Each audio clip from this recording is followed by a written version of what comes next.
Well, good morning, good evening. It's so good to see each and every one of you. I missed you all last week. Hopefully, someone missed me as well. Maybe someone did. Anyway, I brought along my good We all friend did. Russ. It has been, I thought 3 months, but it's actually been 4 months since we've had Russ on. We were talking about that earlier. It's been early August since we had him back on. So I figured it was good to bring my mate Russ back. Many of you know him already, but if you don't, hit guest or Russ, sorry, exclamation point guest, exclamation point Russ in the chat, and it's also in the description if you're watching later on. But I'm going to let Russ introduce himself and just tell him who he is, where he is, what he does, and all that good stuff. So all over to you, Russ. Hi, I am Russ. I have or actually, where I'm from, I live just outside Atlanta, little town called Marietta. It's like the first thing you hit when you go northwest outside of Atlanta. Been here a little too long. I have a channel called Quilt Meets World. I've been doing this for just over 3 years now, which Mhm. is surprising when I started to realize I've been doing YouTube for 3 years now. And I do lives every Saturday at 11 a.m. So you can, come back in a little bit and catch me live on my channel in a little bit. And I release a weekly vlog on Wednesdays. I normally do that. And then, starting Monday is Vlogmas. So I will be releasing a video every day for as long as I can keep it up. I've got a couple I know. advent calendars that I'm opening, so I think it's going to be a lot of fun. Yeah, that's a lot of fun. I was going to ask you whether you're going to do Vlogmas later on, so it's good that we know the answer to that question already. Um, we're trying to see if Nightbot's going to roar into action this morning or not. Sometimes it's a little slow to the thing. But while we're waiting for that to see if it's working already or not, we'll go ahead and say good morning or good afternoon to everybody, because we do have folks pop in from the UK, Sweden, and that area of the world sometimes as well. Sometimes we get people popping in from Australia, so it's definitely good afternoon, or actually good evening next. It's after midnight in parts of those worlds. Looks like Melanie Taylor's here first up. She says, hi, Sean and Russ. This is going to be a fun show. Let's see. Polly was in next, and then Tasha. Good morning to you. Good morning, Miss Sheila, my friend from up there in Yorktown, just up the road from me. She says it's a bit chilly up there. It was, I think, it's saying 29 degrees Fahrenheit here, which is -1 Celsius. It was Let's see. 33 when I took Riley out this morning here, so chilly. Yeah, definitely. Oh, talking of the Nordic area, my friend Christina's here. I think she's my friend from Sweden. I hope I didn't get the country wrong. I'm going to be in trouble if I did. Let's see.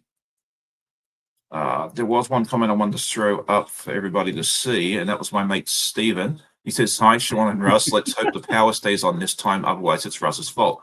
For a backstory, for anyone that doesn't know, the first time Russ went live with me was the first time he had ever gone live. You know, I have a lot of first time lives people with me, which is fun. And about 45 minutes into the live, everything here in this house went black. No power, just decided to go up. I did pay my electric bill. It was just an outage nearby. And I thought, because I was the host, it would just go blank. But no, Russ apparently was just continuing the live all by himself. So he got his very first My live, plus first his very solo. own solo live, all by himself. The audience was fantastic. They kept him going and everything else. But I told Stephen we had a bit of a story behind that comment, and I'd like Russ to explain what happened there this morning. So your viewers made a comment that my sign that I have back here had the word electricity on it, which is a song Mm-hmm. from Billy Elliot. And funny that Steven do this comment today, because when I was hopping in the shower this morning, I turned on Sirius XM while I shower, and that song was just starting. So we may or may not lose power.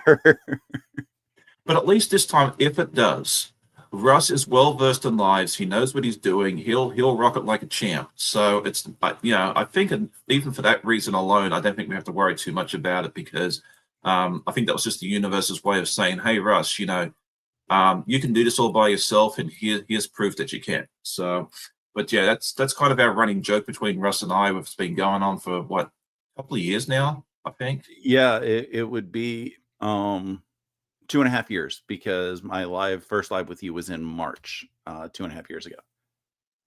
You got much better memory than I. Well, everybody has much better memory than I It's do. only because I've been having the channel for 3 years. So Oh, that's the okay. only reason why I know that. And I remember you were I was March with you. Mm-hmm. Yeah, that was just the weirdest thing. Like we very rarely lose power here unless it's a hurricane or a really wicked winter storm or anything else like that. So that's all. That's always a little joke. We always seem to mention at least once during our lives, which I think is a lot of fun. So let's see. I just want to make sure I didn't miss anybody. Laura Lee is here with us. Good morning, Miss Candace. I see good morning Natasha already, so I didn't miss her. Good morning, Kathy from Yoga and Quilt. She says, "Is anyone celebrating Small Business Saturday?" Yeah, that's a good question.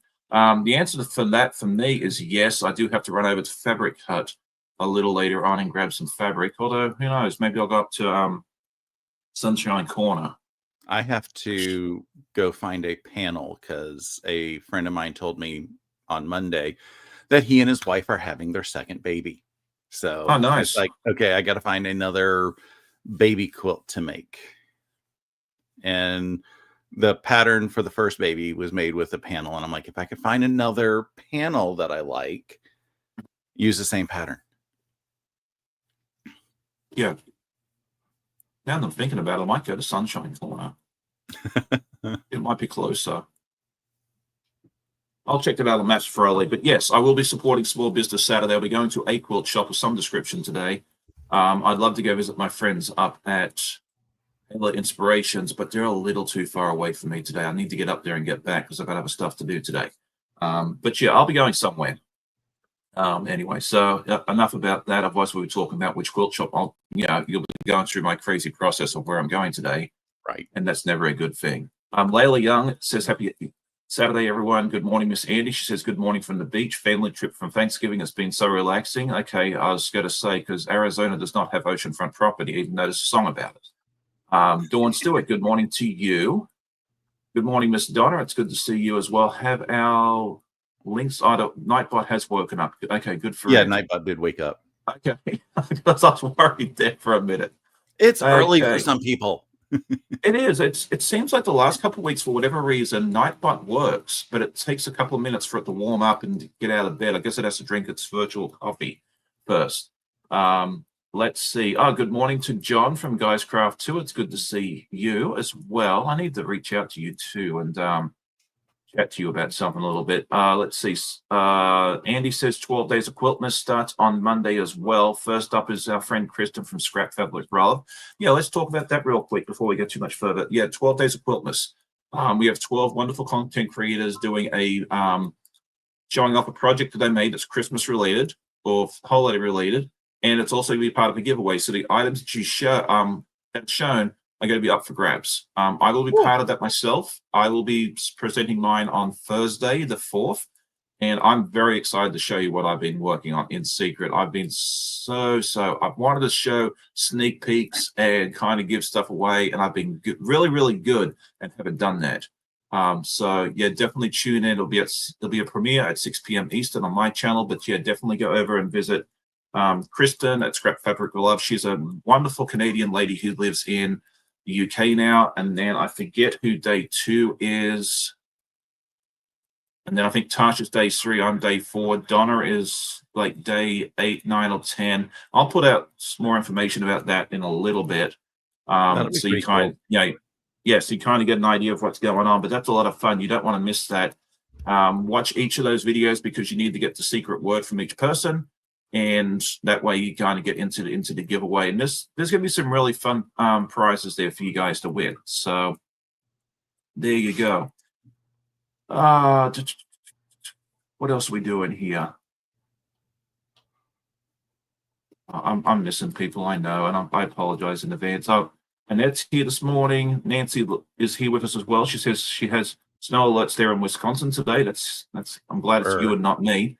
Lone Star Quilter says, "G'day, Sean and Russ. My old man bladder woke me and could not get me back to bed, so finally catching you, Brekkie. Well, it's so good to see you here with us. Thank you so much for tuning in. I love when everyone I pops have in. people ask me, what gets you out of bed in the morning? And I'm like, my bladder.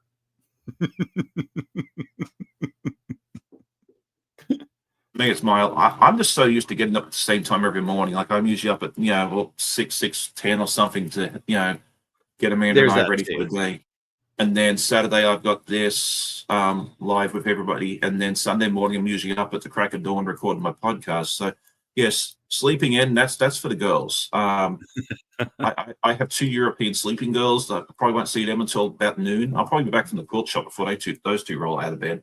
But that's why I go live in the morning on Saturday, because it allows me to do it while everyone else is in bed. I mean, even the puppies haven't woken up yet. Oh, they woke up. That's the beauty of this too, is like they wake up, they come downstairs with me, I feed them, they go outside, and then they come and go to sleep. Yeah, they're asleep during my lives usually, so you don't hear them running around. If you watch my podcast, a lot of times you'll hear, and that's Copperell Finley running around. So, Oh, I thought it was yeah, actually, Rowena making all the no. actually, sometimes it is. Sometimes you hear her kicking the rocks around behind me. So, oh, it's Lil White. Good gravy, he's up early. I didn't realize that was Lil Wayne Lone Star Quilter. Okay, there you go. Oh, If Andy says here, we've got to throw this comment up. I love this one. Hang on a second. Am I going to get any sewing done today? It's okay if we don't. We're all here just to have a good time, right? Let's see. This one here from Andy says, if you name the toilet Jim, it sounds like you have good habits to get up and go to the gym. see, it's been so long since I've been to the gym. I now have to call him James again.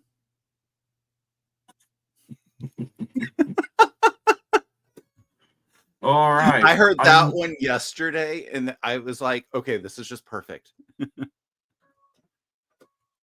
All right. So Donna, I love Donna. She's awesome. She does all sorts of good things for us, and she has given us the list. Okay, so for Quiltmas, 12 days of Quiltmas. Day 1 is Kristen from Scrap Fabric Love. Day 2 is Dave's Craft Room. Fantastic channel. You need to go check that one out. Day 3 is Tasha from Tasha's Quilts. Another wonderful channel. They're all wonderful. You need to check them all out. Day 4 is me. Day 5 is So with Debbie. Day 6 is Vicky with I can't remember. Vicky Meyer Creations, I think it is. Day 7 is Tammy with Siberian Wind. Day 8 is Donnell from Donnell Stitchery, who's usually live at 10 a.m., but she's taken this weekend off. So after today, you can go grab some beverages and that sort of thing. Day 9 is Donna from Handmade by Ying. Day 10 is Andy with True Blue Quilts. Day 11 is April from April's Craft Room, and day 12 is Tom, who is the colorblind quilter. So yeah, we all have. I'm looking forward to seeing that lineup. It's going to be a lot of fun to see each and every one of those. We're all going to have a premiere at 6 p.m. Eastern, so definitely don't miss any of those. And if you missed a premiere, just go back and watch it later on. You'll still get the secret words and that sort of thing there, because yeah, Quiltmas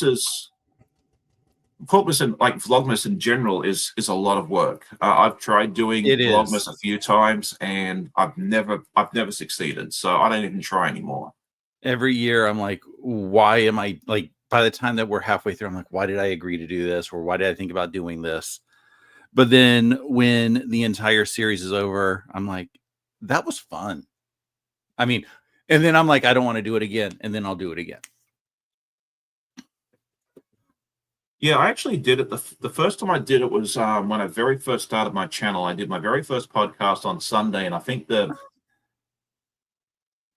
Vlogmas started like a day or two later. And I just jumped into it. I was like, you know what? I need camera time. I need to get in front of the camera. It's probably going to be horrible while I get used to being in front of the camera, because like I was so nervous. That was one of the things that I did to help my camera stuff, because in the first hand, I started in August. In the first handful of episodes, as you can think about, were bad. I mean, people are like, okay, they're still good, but they were really bad quality, and I was very uncomfortable. But then, 25 days of Vlogmas, and thankfully, I only had like 2 people watching Vlogmas. So, well, that was my thing too. I was like, but it helped it helped get my comfort levels up. Yeah, it really was. So if you're starting a channel like now and you're thinking, okay, is Vlogmas for me? I'd say go for it, because it gets you camera time. If you only have 5 or 10 people watch it, that's fine, because really all you're trying to do is figure out how to get comfortable in front of the camera. And the only way you got to get good at that is by practice, unless you're like just a natural star, Yeah. which there are folks out there are like that. I am not one of those, for sure. Like I had to just practice and practice and practice. Like if you look at my first episode of my podcast versus episode 30 versus episode 70, you can see a definite progression. So Yeah. there you go. Brenda is here with us this morning. She says it's good to be here. She thought she'd been banned because she couldn't get in and chat. I don't know what happened there. Uh-oh.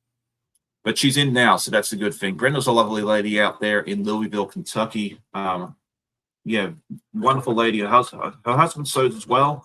I got to meet them last year. It was really neat. So I'm really glad that she made it in. Good morning, Miss Kim. It's good to see you. Did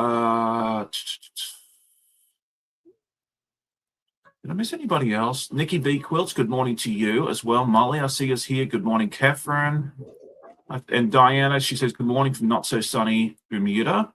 And Deb Cornell, I'll get it right there in a minute. She says, just after midnight here at work again, love night shift. So she must be out there on the east coast of Australia, either New South Wales. I think she's in Victoria or Tasmania. I know it's not Queensland because it's not midnight there yet. Right now, Australia has five different time zones instead of 3.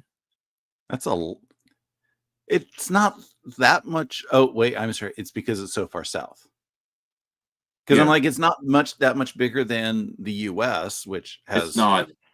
Okay, U.S. still has technically 5, but the mainland has 4. 4, yeah. Maybe the U.S. Generally, has 6.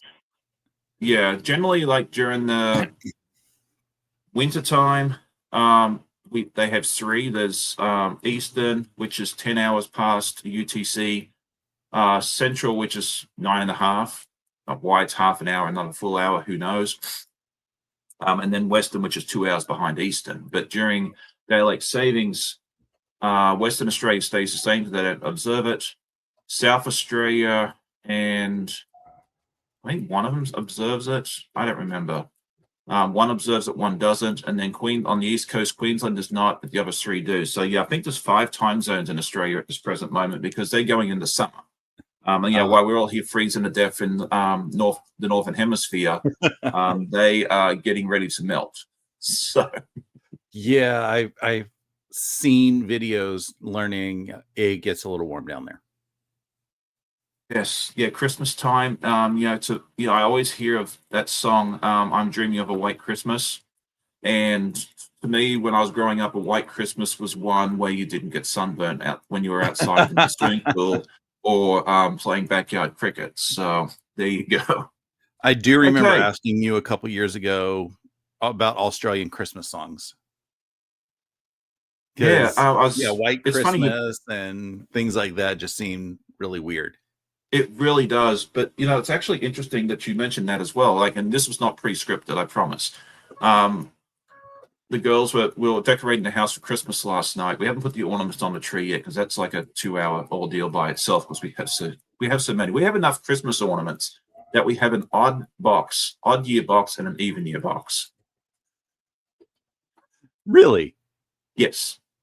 Because Amanda's mother, she bought like the Hallmark ornaments for Amanda and her sister every year, like growing up, with the idea to give them to them as adults. So we have all these, and then she still gets them for us each year. So we have 2 huge totes full of Christmas ornaments. So we decided about 10 years ago that we would just split them up. We'd put half of them up one year and the other half up the next year. So it was funny. Last night I was up in the attic and I was like, it's 2025, but that's an odd year. So I had to make sure I pulled down the right box. Anyway, where was I going with this story? I don't know. Where was I going with this story? Christmas. White Christmas. Warm. Yeah, white. The songs. That's what it was. Thank you. Anyway. So they put on some Christmas carols while they're putting the decorations up, and I'm sitting here in my sewing room, because we're pretty much done. And I looked up Australian Christmas carols, and I thought there was only like 2 or 3. Like it's the same songs, but they have their own words. Yeah. And there's some really neat ones out there. So look up Australian Christmas carols on YouTube when you get half a moment, and it'll give you something to listen to, and you might get a couple of laughs out of it there as well.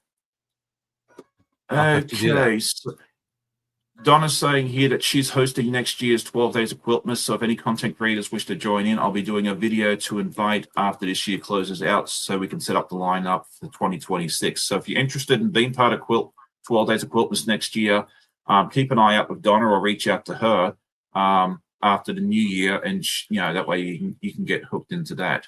Donna's asking Russ, Sean and Russ, are you both coming to QuiltCon?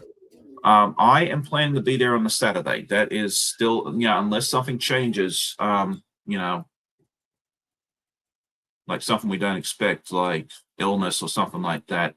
I'm currently undecided.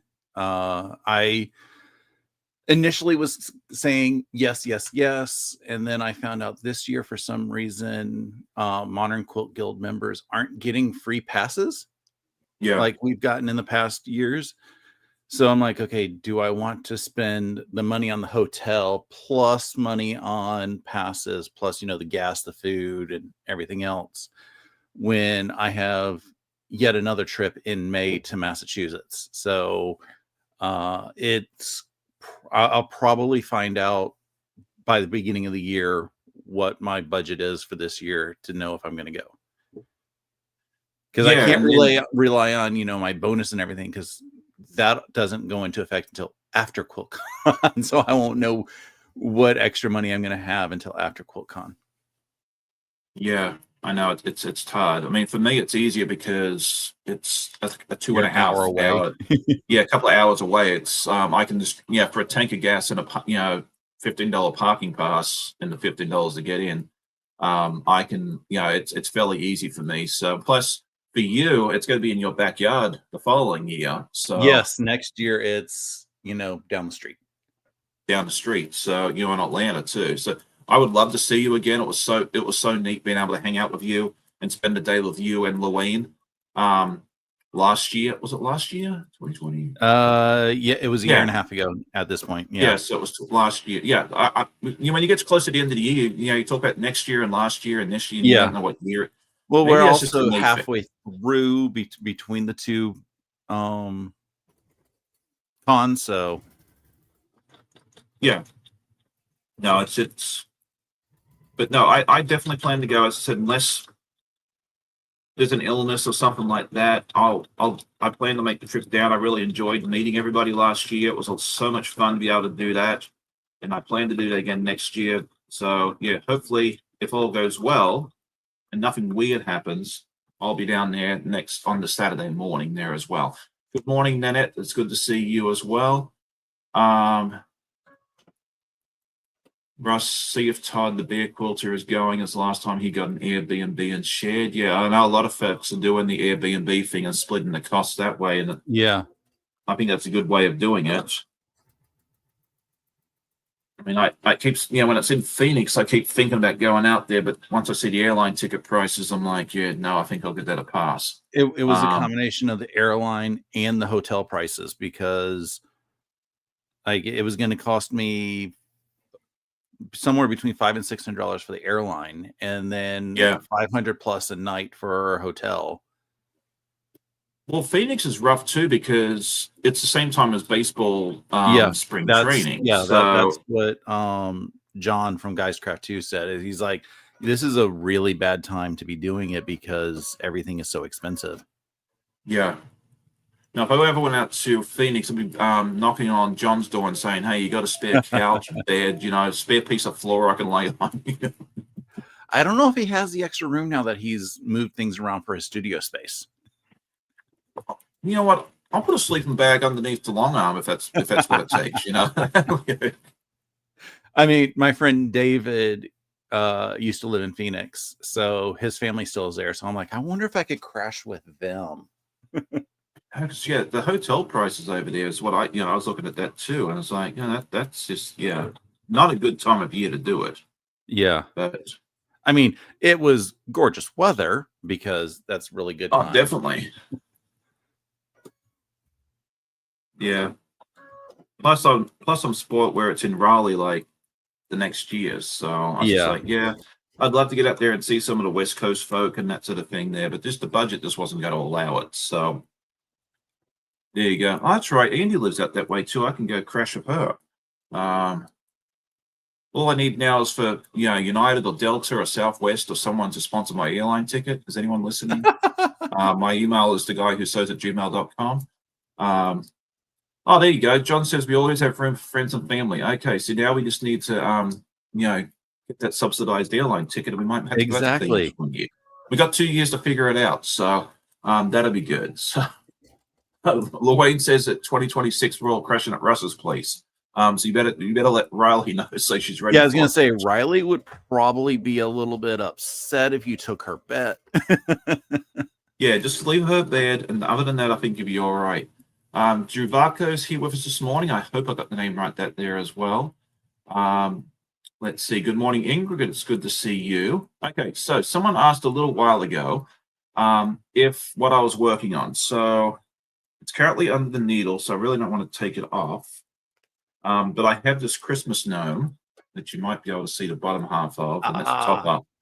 And I am, this is the one where somebody who was watching my video commented that the star on the top was not quite right. You remember who it that was? Perfectly Russ? Right for what you wanted. It was called I wasn't taking it out and redoing it. Yeah, that was funny because I think I was piecing this together on my live, and then I go over and watch Russ's live a couple of hours later, and lo and behold, without knowing, he was working on the same project the same day. I think mine was batiks, though. Sorry? I think mine was batiks, though, and yours is solid. Yes, this one's solid, yeah. Because I bought this on one of their sales. I was buying all the batiks, but when they had them on sale for like $10 a piece, all I had was the solids left. So, but it was funny how you and I just randomly decided to work on the same project on the same day on our lives. I have made them for my cousin, which they're not quilted, so she's not getting them for Christmas this year. And I was like, okay, I don't know if I want to get batiks or cottons, and I don't know if I want to get the boys or girls. So I just gave her an entire list of A or B, just random letters and stuff like that, and let her basically let her vibe it out. And she had no idea what she was picking. She just knew she was picking 12 letters and then 12 letters.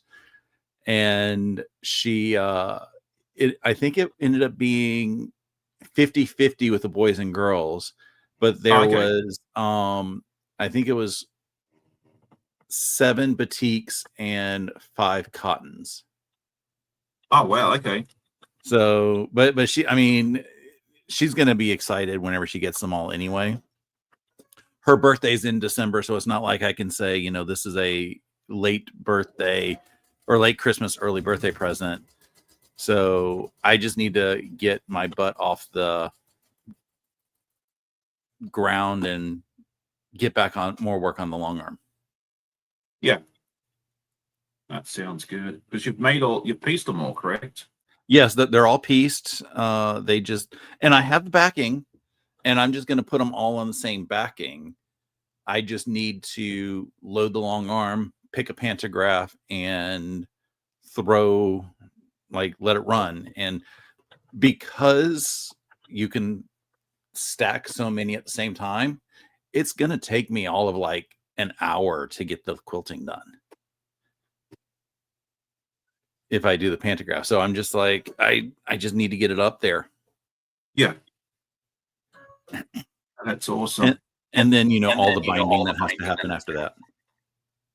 Yeah, definitely. Yeah. And I'm doing mine individually. I think I have, I don't have one for each month. I got most of the months.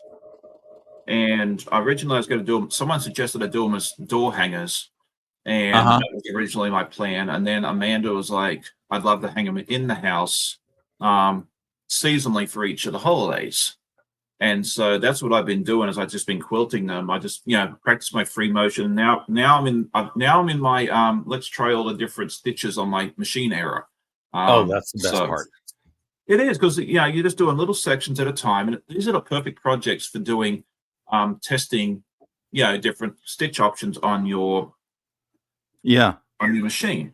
Because last time I did a wavy stitch, and then this time I'll show you when I'm done with this, a slightly different wavy stitch, and it's looking really fun. So I'm just trying out different stitch options. I was playing with these earlier. I don't know if you can see these or not very well. Oh, those are the best things to do if you're trying to figure Yeah, out what your stitch, because I have noticed that even though the design is shown on your machine, that yeah, doesn't necessarily mean that's exactly what it's going to look like. exactly. Yeah, I mean, I just had some scrap fabric. I just folded it over twice just to give Yeah. myself a little, because sometimes with a single layer, it puckers and does all sorts of weird stuff. So to get a true representation, I think it's better to do it that way. So there you go. Luane is asking, am I picking my own colorway for Field of Dreams? I am confirming, I can tell you at this moment that I will be an ambassador for Cotton Cuts for Field of Dreams. Or was it Field of Dreamers? I think it's the technical name for it. I don't remember. I'm terrible. I'm terrible with the names of the actual solos. There was one like 2 or 3 ago. I could not get right to save my life. I kept trying to call it the previous one. What I'd like to do, and I'm still waiting on Cotton Cut's approval on this, I would like the viewers to vote on my next colorway. Oh, I've done just about everything else. I've had Amber pick me one. I had Ian pick one for me. I had Cotton Cuts pick one for me. This time, if they approve it, which they probably should, but I just haven't got confirmation yet because right. I only found out Wednesday that I was going to do an ambassador with them again. I replied, but they're enjoying a 4-day weekend, which I'm very happy for. So I'll probably hear back Monday or Tuesday. But once we know for sure that we can do it, I would like the viewers to have their say as to which one I'm going to do. So stay tuned. We will give you the details once it comes out. But if all goes well, that's what I want to do. Can we vote multiple times? That'll be up to them because I think Ian did it a couple of times ago where the viewers voted and Cotton Cut set it all up. So I don't know how they're going to do it. Because I was like, I can create a bot and make it pick the worst colorway that you don't like. And I'd be okay with that because there was one in the one that just finished, which was Flyway, I think it was called. Yeah, Flyway just finished. And there was one colorway there. I looked at it and I was like, please, please, please do not give me this one. I think it looks, it's not my aesthetic. Uh-huh. But when they did the reveal for it, it looked gorgeous. I like, and I was like, I would have been okay with this at the end. So I really am I'm ready just to let the viewers decide and we'll just see how it goes. But as I said, that's not official. That's kind of what I want to do. I just have to wait to make sure that they're okay with it. I can't see why they wouldn't be, but we'll just hold tight. As soon as we know more about that, we will definitely let you all know. So it just might be the level of work it's going to take to set up another poll. Yeah, but I think you're not the one setting up the poll. Right. Yeah, if they wouldn't want me setting up the poll because then I'd know what it is. They'll probably want to do a reveal, and that sort of thing there as well. So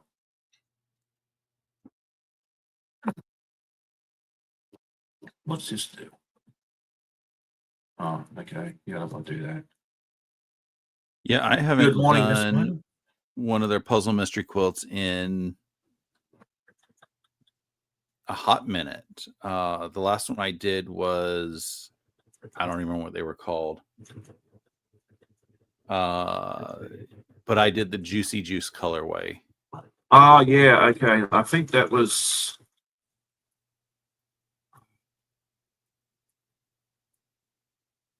I want to say it was a Ferris wheel theme. Yeah. Oh, that was Carnival. Yeah, that's the one I was thinking of. Yeah, that one came out really nice. Yeah, so the sign-ups for that will be this Friday morning. they do have some lovely colorway options. Like I've been looking at these, and I don't know that there's one that I don't particularly like. I think whatever they throw my way would be happily accepted. I mean, in my opinion, if it's a discounted kit, I'll happily accept that. Oh, exactly. And that's the thing. And that's why like I'm more than happy to just try it out, like because some of the ones that have been picked for me are not ones that I would have picked for myself. And they've turned out beautifully. So, I think it'll turn out just fine and dandy.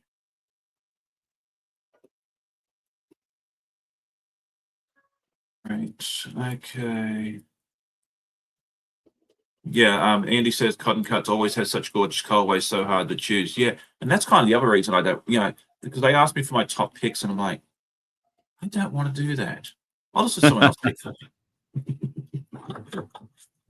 It kind of really If gives it it that. becomes work, then it's no longer fun. Well, it's not that. It's kind of like I like the mystery of it. It really has been fun not Yeah. knowing what I'm going to get. It's kind of like Christmas when you open up that present, and going, "Oh, here we go." So yeah, I really enjoyed doing it. I'm always given the option of picking my top three, but I have not accepted that offer in the last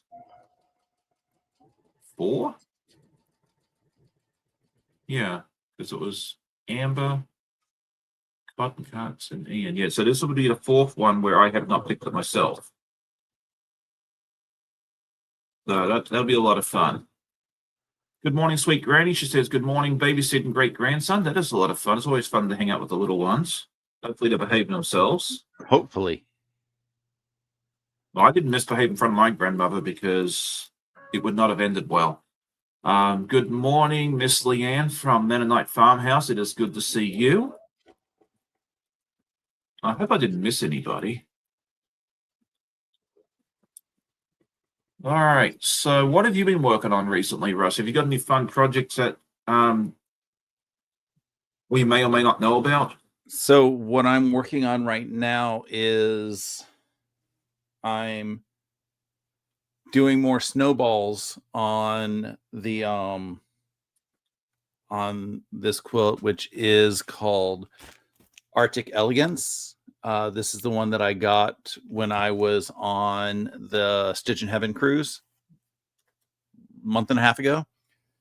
And I've just been, there's like 6 billion. Okay. It's really 1,080 snowballs that have to be done in this quilt, which is, it's all snowballs and it's called Arctic Elegance. So I think it's kind of fitting. But are you serious about that number? Yes, I'm serious about the number. There's 30 blocks, and every it's a 9 patch, and all 9 of the 9 patches have 4 snowballs in each portion of it. So I did the math. I even used Excel to confirm it because I can't do math without Excel. Another Excel fan. Excellent. I like that. It is 1,080 snowballs that have to be done. And see, I get too bored doing the same over and over and over and over again. I don't know that I'd finish a project like that. That's why I like the Art East and the Elizabeth Hartman so much, because I'm only doing this block once. So yeah, I'm not a fan generally of doing the same block over and over again. If it's more than like maybe 8 or 10 times, yeah, I'm done. Although I just finished a project with more than twice that number. So I mean, it's nice because it's mind numbing. I don't have to think about it. Yeah. I could actually sit and chit chat with you and not get lost in it, because all I'm doing right now is on one corner doing the exact same snowball. And if I somehow finish the pile that I have, I can just flip them all over and do the other side because it's all ready. And then when I get all of these done, these are the 4 corners, then I have a whole bunch of flying geese to make. And they're done traditional, which is still snowballing. Yeah. That is true. It is sometimes nice having the mindless sewing. Yeah. And it's really great because everything was pre-cut in this kit. So uh like all of the squares that I'm snowballing were pre-cut, all of the rectangles for the flying geese were pre-cut, everything was pre-cut. There you I go. would have gotten further on the cruise, but there was no weight on the tables and to the tables. So the machine just anytime that I tried to go. Oh, okay. That'll make it challenging. Nancy just asked if I could show the pattern. Let me pull it out of the bag so we don't get the glare. I haven't opened up the pattern since, okay, I've never opened the pattern. This is the pattern. It's called Arctic Elegance. It's from Matthew Pridemore of the Whimsical Workshop. And Heidi, his wife, is the one who was teaching it on the cruise. And she showed various ways to do the snowballing. And one of them was using a ruler that I had bought for another project. I'm like, oh, good. I now know how to use this ruler that I bought. I've already forgotten, There you go. but it was enough so that when I do go to use it and I pull up the video, I'll actually be able to understand the video. Now that'd be fun to see you work on that. So I'll be looking forward to seeing how that turns out. Yeah, that sounds like a lot of pieces.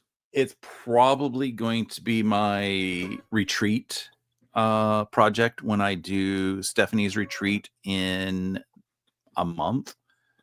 Oh my It's word. like around the end of the year, right? We are just less than a month away from the retreat.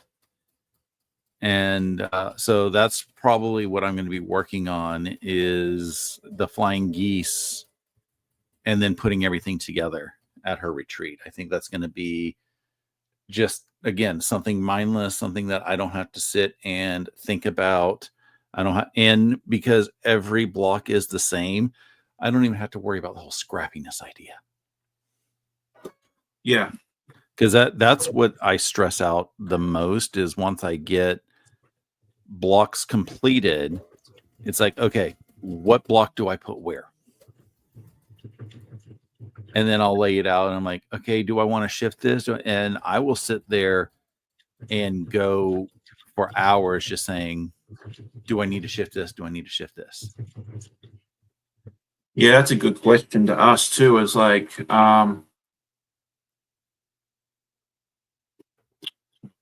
this is that something that you obsess like asking the audience as well? Like, is that something you obsess over, like trying to do layouts when it's scrappy like that, or do you just throw it on the floor, or if you have a design wall, throw it on the design wall, and as soon as you find something that works, you just say, okay, cool, that's it, and work. I tend to be kind of in the middle. I'll lay it out and not try and put light colors together where I can, but I won't obsess over it too much because I could be like you, especially, and say it could be hours. Like the project that I did for 12 Days of Quiltmas, it was, I could have obsessed over it, but I looked at it, I was like, hey, this looks cool. Yeah, I can move this and then do this and do this. And it was just going to be an endless change around. So I was like, you know what? No, it's got to stay as it is. And it came out just not fine and dandy. So yeah, once I get like close, near enough is close enough for me. I don't want it to look horrible. I'm not going to sit there and obsess over it a lot of 3 hours times, because like if there's a lot of blocks, it is a lot easier because you have a lot more variant around there. If it's a small number of blocks, like the couple projects that I've been doing recently for my sister, it's tougher because you've got a small number of fabrics and a small number of blocks. And it's like, okay, I don't want to keep things too close or too far apart. Right. So those are where I stress more as the smaller projects, but the big ones, I like to do the Donna Jordan approach where she just lays things out and says, you know, this looks pretty balanced at first, but I might want to swap these couple of things, which honestly, what I think she's doing is she's spent the time laying things out, and then she'll move a couple blocks and then say, it looks pretty good how I just laid it out. I know, yeah. I feel like that's what she's really did, but I mean, it's all camera and stuff, and it does tell people, don't have to stress. So I don't think you really need to stress. Yeah, a lot of times I'll take a photo of my first layout because a lot of times it tends that I go back to what I originally started with. But my short-term memory is horrible, so I can't remember what I did at the beginning. So yeah, I'll lay it out once where I think it looks good. I'll take a photo of it, and then I'll tweak it a little bit just to make sure. And then if I am happy, if I want to go back to the original, at least I know what I did. What I do like to do is put my favorite block in the top left corner. Right. Because I mean, and I know, I don't want to push people's eyes away from the center, but if your favorite block is in the center, you have to sit there and hunt for it and stuff. Whereas whereas in the top row, if I put it in the top left hand corner, I do the same thing. I know which side is the top. So as I have to show it and stuff, I'm like, okay, let me make sure I put the label so that this side is the top and stuff like that. So I do little tricks like that where my favorites go up in the top left. Mm-hmm. But then it's that whole just making sure I got fabric and or the patterns and the colors just enough away from each other. Right. That's neat. Yeah, I don't necessarily put it in the top left because sometimes it may that particular block might look better top center or top, whatever. But I try and put it on the top so that you know. Definitely top row, because in that way when you're snuggling under it and you first look at it, it's right there looking at you. So I definitely try and put mine top row whenever I can. That's for sure something I try and do whenever possible. And that's when I will swap stuff around to make it work if it isn't in the top row. I might obsess a little bit more if it isn't where I want it to be. So good morning, Miss Jen. It's good to see you. My screen just went blank because the screensaver came on, but okay, it's back now. So Ingrid says, go ahead. No, you finish. Ingrid said, I think I'm more in the middle too, not super picky, but I like to control scrappy. Controlled scrappy. Yeah. Yeah. I like that term. We should adopt that. So you were going to ask earlier about the whole Vlogmas thing, and yes. I had pre-answered that. Are you doing any advents or anything for whatever? I don't know if you're planning on thinking about doing Vlogmas, because I think you've quit passionately a couple of years just because of how much work it is and how crazy life gets in December. Yeah. So are you doing any advents or anything, or any Vlogmas work? No, not this year. Quiltmas has consumed my life the last month. Because, and I'll tell the story in more detail on the 4th when you'll come watch it. But whenever I do a project, I always obsess over it. Like the design part of it, I obsess over forever. And then it all comes like all together in a crazy rush at the very end.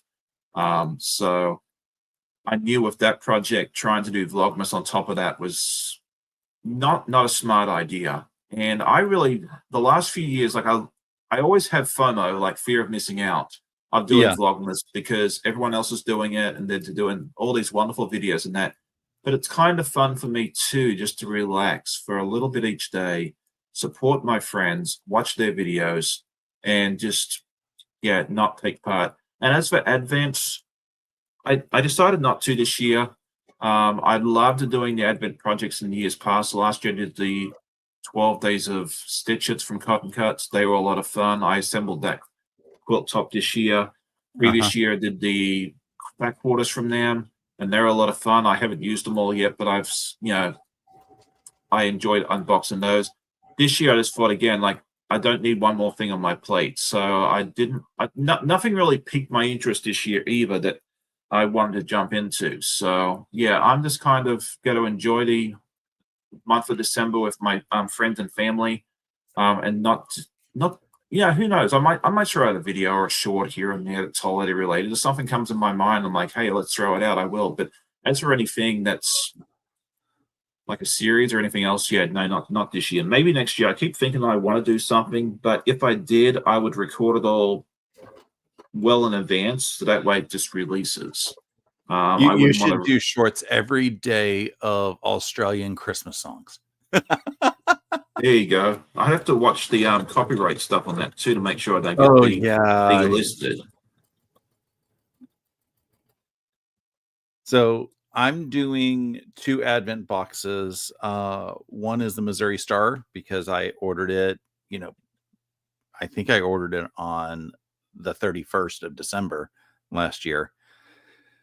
And then earlier this year, I conned my sister into agreeing to make me an Advent box, Well, there a you go. quilty Advent box. So and she was excited because she's like, "Oh, I get to do," and she's not a quilter. So all of this is Right. coming from a non-quilter perspective. And the first half of the Advent box arrived yesterday. And I say half because she needed a certain size box to fit one of the items, and then she just didn't have time to finish wrapping everything before she had to have it shipped out. So she's like, okay, I'll give you the start now, and then when I ship out your Christmas, the rest of the Advent will be in there. I'm like, whatever has to happen, it has to happen. And she's already, pining at waiting for me to start opening gifts because she thinks that it's so awesome. And yesterday I had seen there was a channel that opened all 25 days of the Advent. Yeah, I think I heard So about that one. Although there's probably more than one. now, there's been plenty already. So I just sent her a note and said, I'm not watching it, but if you want to, you can search for this. And she was skimming through it and she's like, my box is better. Yeah, So I'm already excited if her Advent is better than Missouri Stars. that's awesome.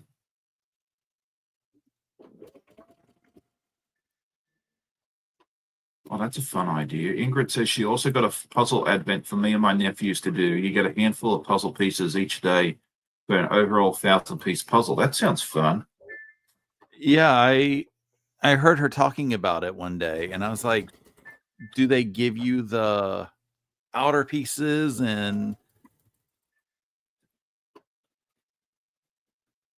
See, I was how thinking it do was they? more like a puzzle mystery court where they give you like a section, like you might do the top left quadrant one day and then the bottom right Uh-huh. quadrant the next day. And It could be that's that just way like too. that's my guess. I could be very, very wrong, and Ingrid will be able to tell us when she does it. But I was thinking it'd make more sense if you're doing a section of it each day, and then at the end of it, you just put it all together like you do with a PMQ. That would make a lot of sense and it'd be fun whether it tells you which section you're doing or not, where you have to I guess don't which. think they would. You just put it to a side, and then they'll be like, okay, well, day one goes here. They'll give you the piece of paper. It says 1, 7, 2, blah blah blah. I think it'd be more evil if it just said, here's, your 15 pieces for today's puzzle. You don't know which quadrant um of the puzzle you're even working on. Right. Yeah, I've toyed with the idea of creating in like an advent box, for sale, but that's going to be a 2026 at the very earliest, probably 2027. I've still got to figure out what I want to do first, and then talk to where I'd get stuff from and that. But Yeah. love, I 2 weeks ago, I got the idea of doing an Advent quilt pattern where you have so many days and uh it it'd be almost like the way that Fort Worth Fabric Studio does their patterns where it's like you get one day of cutting and then you break it out into these days of piecing and stuff. Yeah. So I was like, I wonder if I can do that. And then I realized writing a pattern is something I can't do in 2.5 weeks time. So obviously it's not happening this year, but I've started a handful of layouts and said, well, maybe if I want to do this, or maybe I want to do this. So I figure I've got, 3 or 4 months to figure out the layout. Yeah. And then, that'll give me 3 or 4 months to write the patterns, because it's going to be Russ's first patterns, and just making sure that I have the layouts and everything else how I want my pattern to be written. And then I can go through and release it next year for an advent pattern where you get a piece of the pattern every day. Yeah. And I think that would be a lot of fun. And I even did a Google search. I'm like, are there any advent patterns like that? And nothing quickly came up. But then I think it was last week in my emails, there was I think it was a Lori Holt advent, but it was all applique. And I'm like, I am not doing applique for an advent. I would happily do applique for an advance. I like applique. I haven't done a lot of applique yet. So for me, it's like, okay, I don't want to participate in one where I haven't done all the work yet. Oh, okay. Sorry, what was that? I haven't done enough applique for me to know what I'm doing to participate in a project like that. Right. And I also, I'm not gonna subject people to applique in a project, because I want to make it beginner accessible. Right. That's a good point. If anything, intermediate beginner. The whole idea of advanced beginner, that I want at least some layer of beginner accessible. Right. And that's good too. It's you definitely have to sit there and think, what is your target market for that? I think if I did mine, I'd probably do more intermediate. But that's what I like to do. But yeah, it's always good to have those options out there for the beginners, because there's a lot of beginners out there. There are a lot of beginners, and 12 or 24, 25 days of practice for a beginner, I think, would be a lot of fun. Oh, definitely. Yeah. I mean, that's one of the reasons why I like the Saturday Sampler program at my local quilt shop. They do, I think they label their patterns usually between regular beginner, maybe intermediate beginner. If it actually gets to be advanced beginner or intermediate, then you get a lot of complaints from the ladies that are doing it. So that's another reason why I'm like, even this pattern is labeled as advanced beginner, and it's just all snowballs. Yeah. And I'm like, okay, I think snowball would probably be the most difficult thing I would try to do in there. I wouldn't want to do any of the half rectangle triangles, or in the pattern that I'll be working on my live today, there's just going to be dangling triangles in it. So there's things like that where I'm like, I don't know if I want to really handle that one with a ad box. Definitely. Yeah, I'd be interested to see what you come up with. So you need to bounce ideas off someone. Definitely reach out, and I'll be more than happy to take a look for you. Yeah, I've already, half pinged Stephanie and said, hey. Well, she's another good resource for that too. Yeah, she said that sounds like a really awesome idea to do. So I'm like, okay.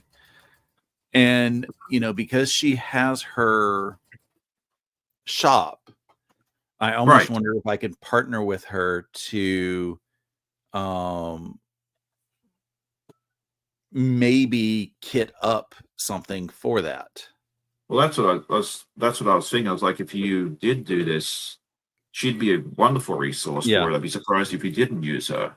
Yeah. Well, I just meant, for kidding, because that way she can get, a little bit of Yeah. support to her shop Oh, definitely. for that. Because there's no way I'm going to be able to get or let me rephrase that.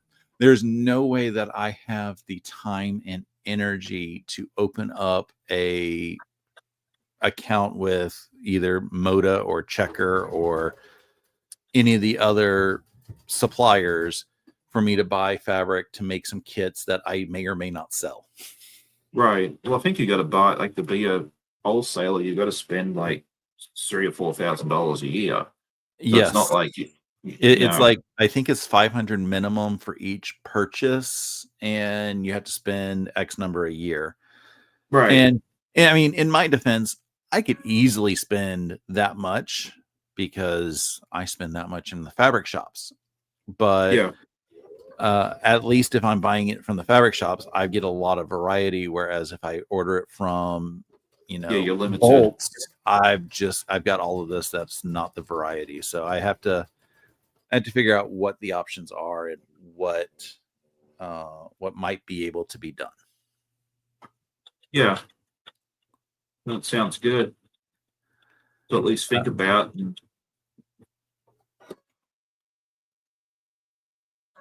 Lorraine said that my comment made it on Fort Worth Fabric Studios video yesterday. Oh, okay. Their question from the previous week was, "What's your favorite Thanksgiving dish?" And of course, I love green bean casserole.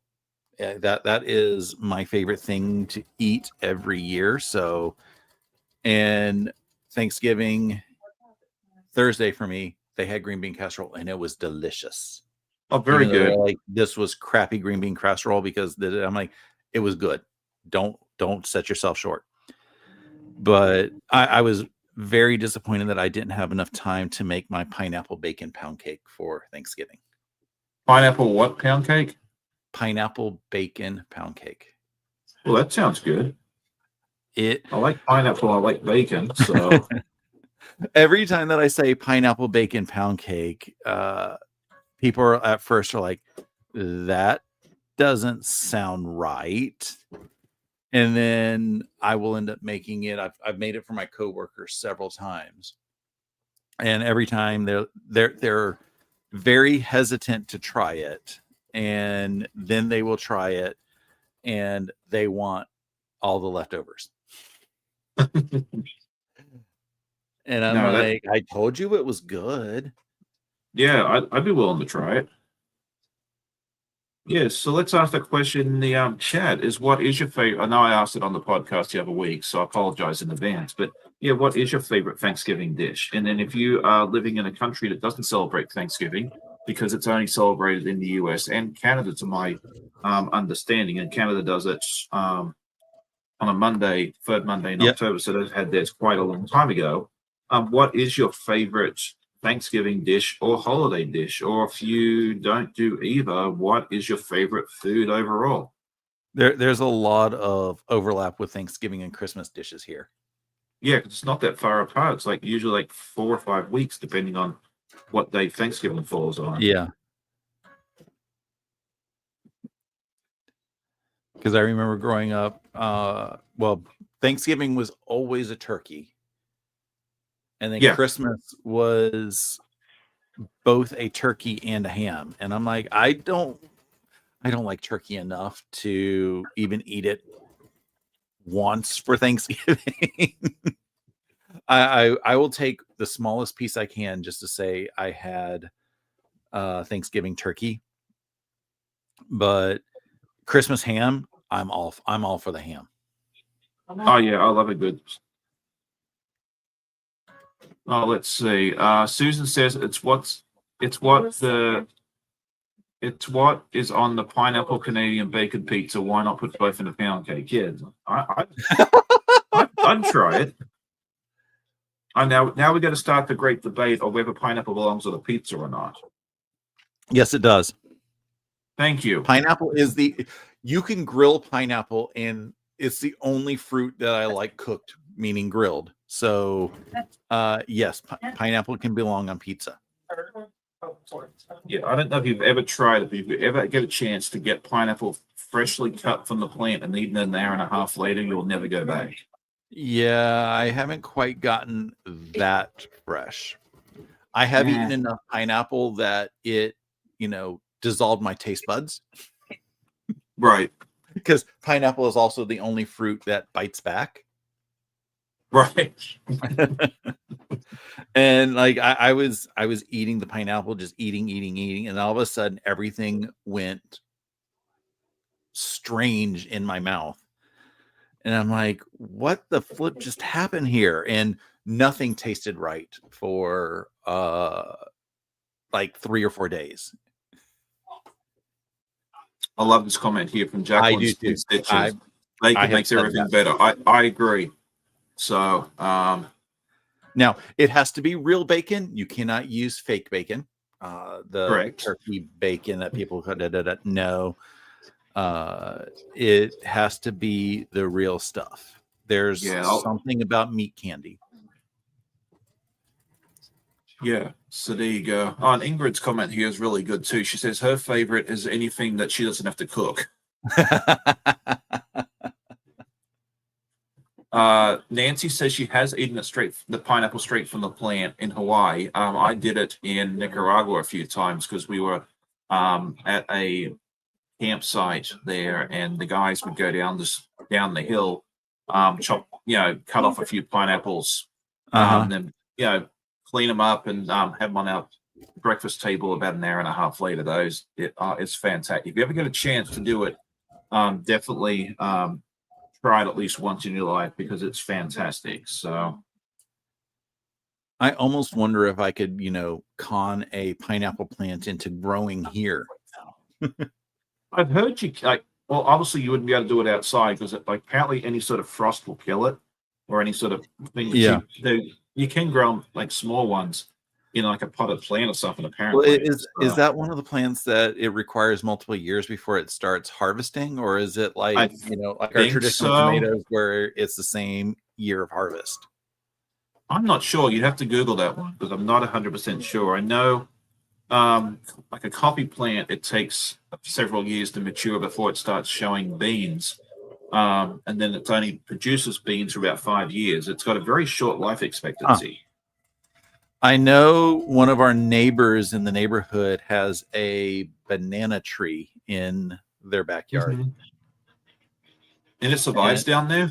Apparently, because it's pretty tall. I don't know what they end up doing to make sure that it doesn't hit the front, because we've had days in a row where it was below freezing and it still survived. So yeah. Is it real hilly where you are? Is it really what? Hilly. I mean, Georgia's like my first summer here, I did the AIDS walk, and I was like, I live in an MC Escher place because it was uphill the entire way, and we started and ending at the same spot. So I don't know how you can go uphill and start and end at the same spot, but it is a very, I'll just call it hilly. It's not okay. It's not flat and everything. So. Okay. I was just curious because it's my understanding that bananas have to grow on the side of a hill, and I think they have to face a certain direction, although don't quote me on that because it could be wrong. So I mean, it's even on the side of their house, basically. Okay, well maybe it is facing the right way. I think it has to like face east or northeast or not west, I think. Yeah. So yeah, it wouldn't grow here because A, it's too cold, and B, it's flat as a tack here. If you want to run up a hill, you have to find that interstate overpass or a bridge over a river. So Joydy is asking, for the recipe for a pineapple bacon pound cake. Yes, please. If you go into the Googles and search vanilla kitchen pineapple bacon pound cake, that is the recipe that I started with. I've made changes to it because I wanted to, and I don't know the changes until I start making it. But that is the recipe that I used. And it's mostly because baking is a science, whereas cooking is an art. So you need the baking levels for the recipe in there to start with. Right. And once you have that, then you can do the proper tweaks that you know. And a lot of people who are bakers know enough on how to modify a recipe so that it still comes out. You might have to go look at the recipe later on and give it a try someday, because that sounds really good. Yeah, I forget how I even came across that recipe. And like I said, and oh yeah, that recipe was found like 17 years ago. Because I found it within my first year working at my current job. Oh, okay. And yeah, and every time everybody would be like, ew, and then they're like, ooh. Yeah, don't knock it till you try it, right? Good morning, Miss Katie. It's good to see you. Let's see. Jennifer, no, Leanne, I'll get your name right there in a minute. Says, I brined a turkey for the first time this year with brown sugar, fresh herbs and spices. It was very juicy and good. Never doing it any other way again. There you go. Deb says she put a pineapple head in a potting medium. Took years to fruit one pineapple and then it's done. Yeah, I think they only work once and then it's done. Let's see. Nikki says, we've had a lot of neighbors with banana trees in Missouri. They just don't fruit, but they grow. Okay, yes. So Google says 18 to 24 months to grow a pineapple. See, we got to learn. You got to learn all sorts of stuff about fruits and vegetables here today. Yeah. 10 Light Star 01, good to see you. It says, I didn't know men's sewing and groups were so popular. Yeah, we're starting to, you're starting to see more and more gentlemen on quilting and YouTube channels and stuff like, because I know when I started, when I walked into a quilt shop, like I was the only guy in there except for, somebody's husband helping their wife pick their fabrics. But now I'm seeing more and more gentlemen in the quilt shops shopping for themselves, so which is really neat. Nikki says she had pineapple in the Dominican Republic. It was the best pineapple I've ever had. Yeah, it's definitely really, if you ever get a chance to eat it fresh, it's really, really, really good. So, hang on. Joyty says, post your recipe, like to try it. I love maple donuts with the bacon bits on top. Delicious. Yeah, that's probably one of my favorite donuts as well. I love those donuts. There's a new donut shop next door to my local quilt shop that they have a maple bacon donut, and yeah, I'm like, I want to try the other donuts, but that one keeps calling me. Yeah, there's a donut shop, thankfully just far enough away from my office that I can't go to without having to make a special trip there, and they are fantastic as well. I think it's called, what's the name of the place now? I can't remember. Yeah, I've been wanting to bring donuts to my new neighbors, and I just keep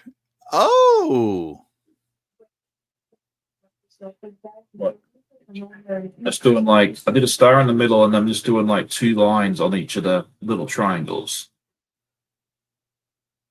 Because I think it's turned out quite nicely.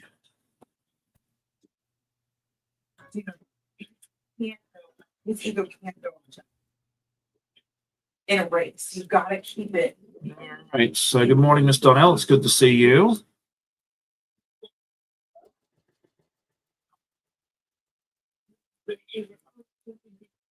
Okay, let's see. All right. So we will move on. Okay, is Duck Joy is asking, is Duck Donuts near you? If yes, try them all. So delicious and made fresh when ordering. Yeah, we have a few of those around here. I think they were founded not far from here. Do you have Duck? I feel like I've heard of Duck Donuts, but I don't know if there's one either near or even close enough. Yeah, I think they're more like North Carolina, Virginia. Now we're going down a rabbit hole. I was going to say, now I got to search for this one.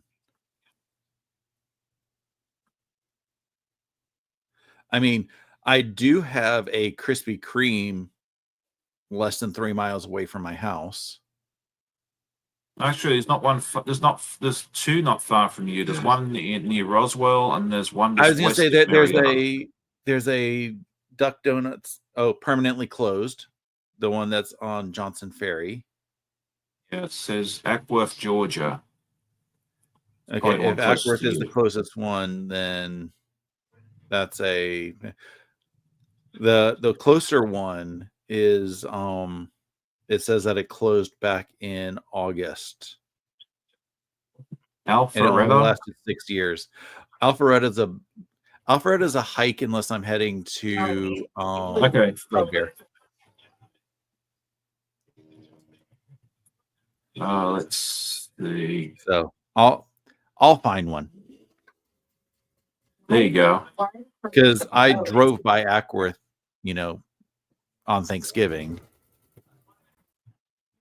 Krispy Kreme is not the same. Yes, I agree, but Krispy Kreme is really good when the light is on.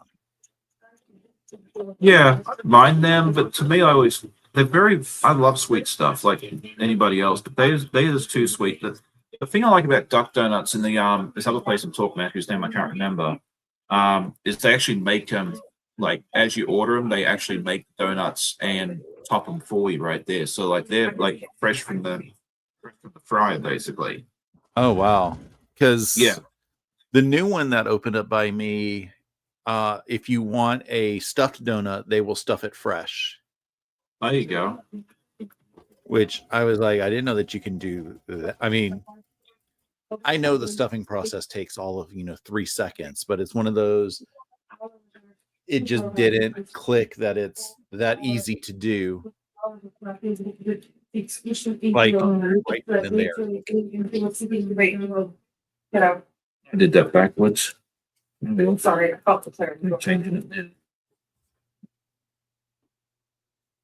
Look, the top here, they're in two different directions. But that's okay,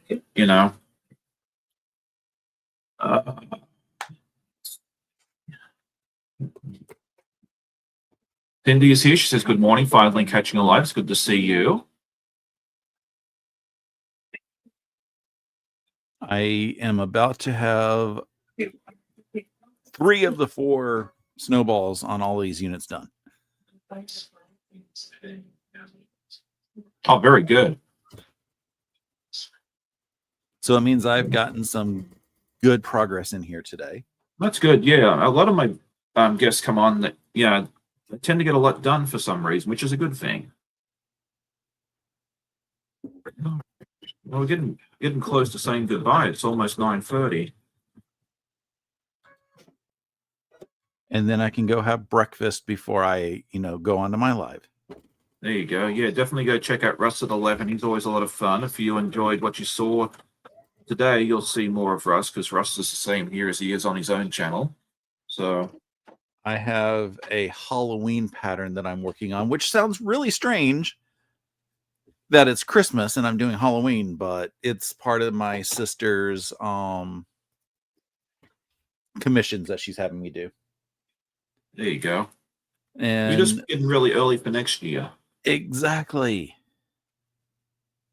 I forget, because she told me who each of the quilts are for. It's for her friends and stuff. So she's told me, and then she's like, "Can you put a note on all of them so she can remember when I end up giving them to her to gift?" And I was like, "You just tell me who is for who, and I will I created a spreadsheet, and with the spreadsheet I put enough information like the pattern and all that so that when it does come time for me to give them to her, she can I can tell her which one is which, and she can remember who belongs to who. That sounds good.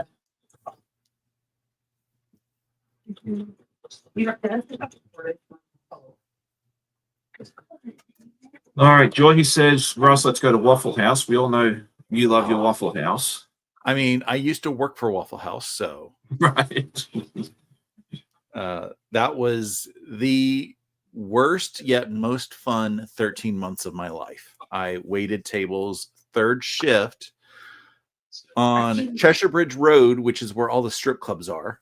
So, we had some very interesting clientele. I can imagine. You could probably start a channel and just tell those stories. It'll be very successful. But I will tell you, strippers are the best because they are very kind and they tip very well. Oh, okay.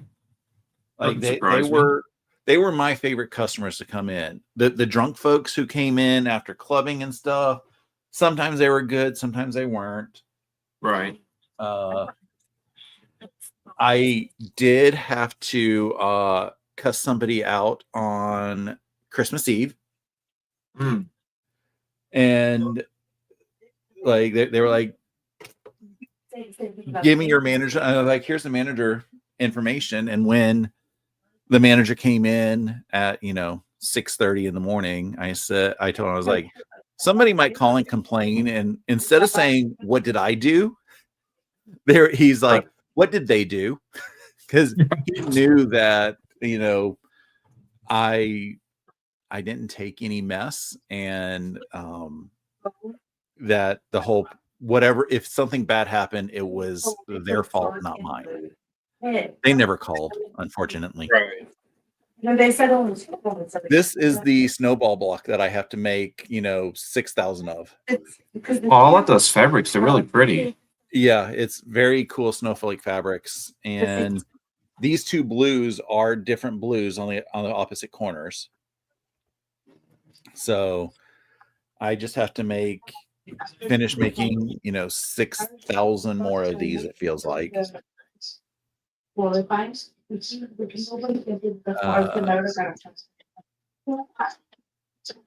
Jean is asking what I would order at Waffle House.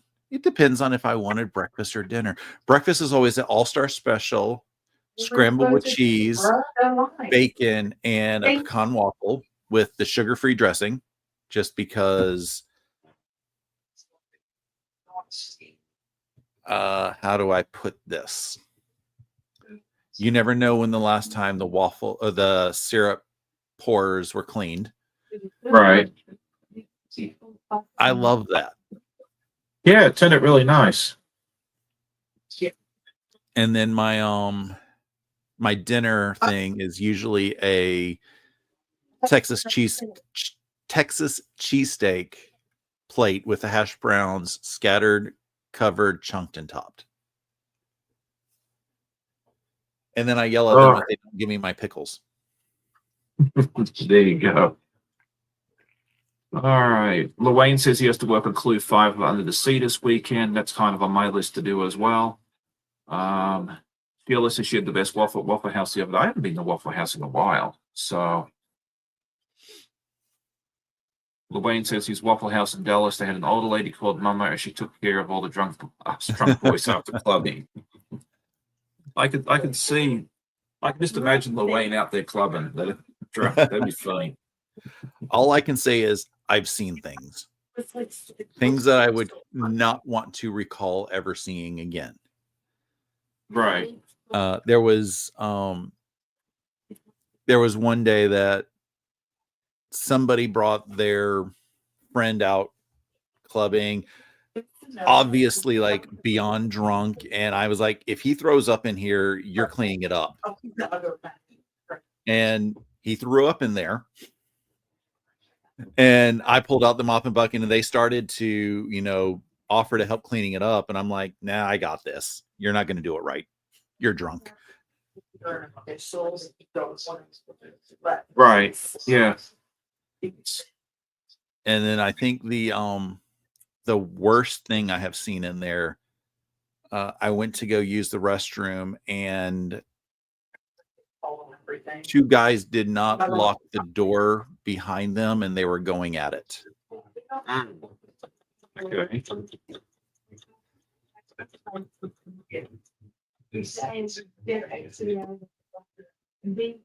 Oh, let's see. Nikki says she loves the quilting that I'm doing. She said, now I want to quilt my gnomes different than I have been.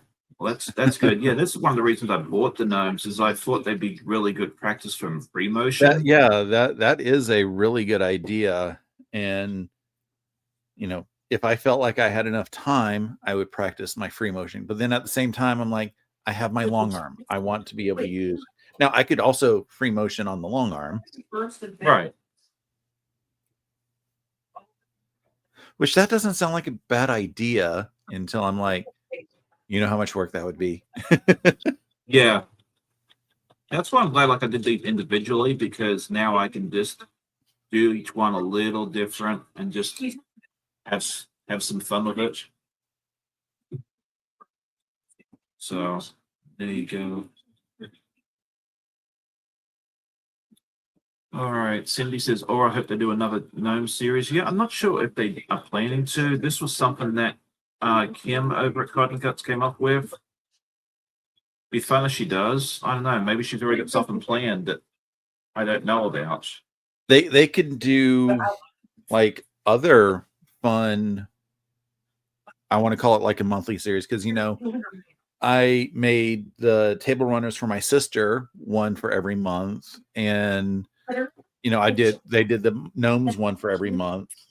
And a couple of years ago, when I was at a shop in Massachusetts, they had, what are those things called? Basically like door banners or something that you can make. And I bought every single one of those. So I haven't started those because those are applique. It's like, But I figure that might be something that I should start a series on my channel maybe next year once I get my other commitments complete. They figured out that on average, he's making 70.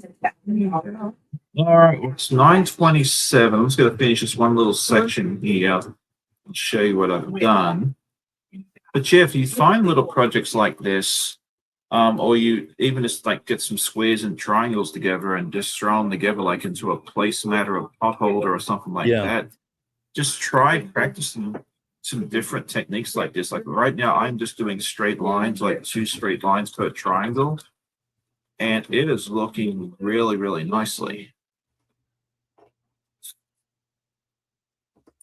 Yes. Why does he have the There explanation? you go. They All right. So, let's see what else we got going on today. Well, I'm going to run up to the quilt shop after this and grab some fabric for a project, which you'll all get to see very, very soon. And tomorrow I'll be back tomorrow with my podcast. What about you, Russ? What do you have coming up shortly? So I'm going live at 11. And I don't have the pattern within reach, but it is called Barn Dance from Riley Blake Designs. It is a pattern a kit that my sister found while we were in Massachusetts back in May. So I'm working on the pieced blocks for that, which I cut out yesterday and was like, this is going to kill my OCD, but I will do my best. And then on tomorrow, I am going to be joined by a handful of friends as we work on November's block for the Kona block of the month. I think that is going to be fairly exciting because we're almost done with that. And every Wednesday, I do my weekly vlog, although I don't know what's going to happen with my weekly vlog now that Vlogmas is starting on Monday. So we'll see what ends up happening if I'm going to continue with my weekly vlogs during Vlogmas. I did last year, but that was a lot of work to do Vlogmas and a weekly vlog. Yeah, when I did Vlogmas, I just used my podcast day as that day's video Yeah. instead of doing both. All right. Well, I think that'll conclude today's not today's podcast. That's tomorrow. Today's live. Thank you all so much for joining us. Definitely check out my friends who are live later on, which will be Russ at 11, and then Mum and Pop Quilt Shop at 1, and then Katie at 4, and then Stephanie at 5. So yeah, go check them out. Tell them I said hi. I hope you all have a great day. Go sew something, have some fun with it, and we will see you all next time. Happy sewing. We'll see you soon. Thanks. Bye. Bye, guys.